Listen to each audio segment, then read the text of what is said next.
The New York City City Council has voted in favor of a plan to ultimately close the Rikers Island jail complex and build 4 new borough-based jails by 2026. The 87-year-old jail is infamous for its corruption, outdated facilities, and violence. The $8.7 billion plan to close Rikers and replace it with 4 new jails was backed by Mayor Bill de Blasio back in 2017. New York City will close the Rikers Island jail facility.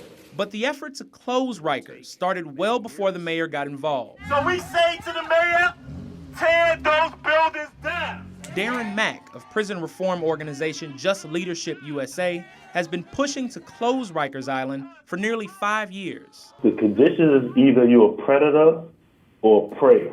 Not only did I witness a level of violence I never seen before, but I had to, in order for to protect myself, exhibit that violence. So I refused to be a prey, so I became a predator. Mack was incarcerated for 20 years, spending his teenage years at Rikers before his release in 2012. He says Rikers was inhumane and corrupt during his time there, and it's only gotten worse since. The correctional officers on Rikers is the biggest gang on Rikers. They will tell you that, and they take on this gang mentality. They exhibit the power and control through violence. That's how they've been operating since I was there in the early 90s up until the present day. While the mayor's plan has been approved, there's still quite a bit of work to do to make it a reality. Since 2013, the jail's average daily population has dropped from 11,000 prisoners to about 7,100. But this plan calls for further decarceration. The city needs to reduce the prison population to 3,300 prisoners by 2026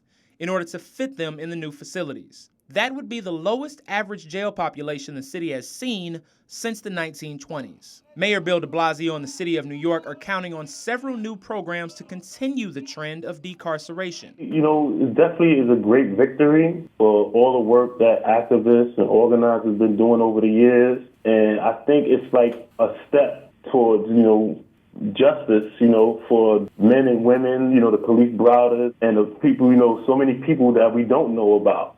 And you are Mr. Kalief Browder, is that correct? Yes. Kalief Browder was 16 years old when he was charged with stealing a backpack in 2010. He ended up spending 3 years at Rikers Island without ever being convicted of a crime. 2 of those years in solitary confinement. In 2015, 2 years after Browder was released, he took his own life while struggling with depression. Many credit outrage over Browder's story with spurring public support for closing Rikers.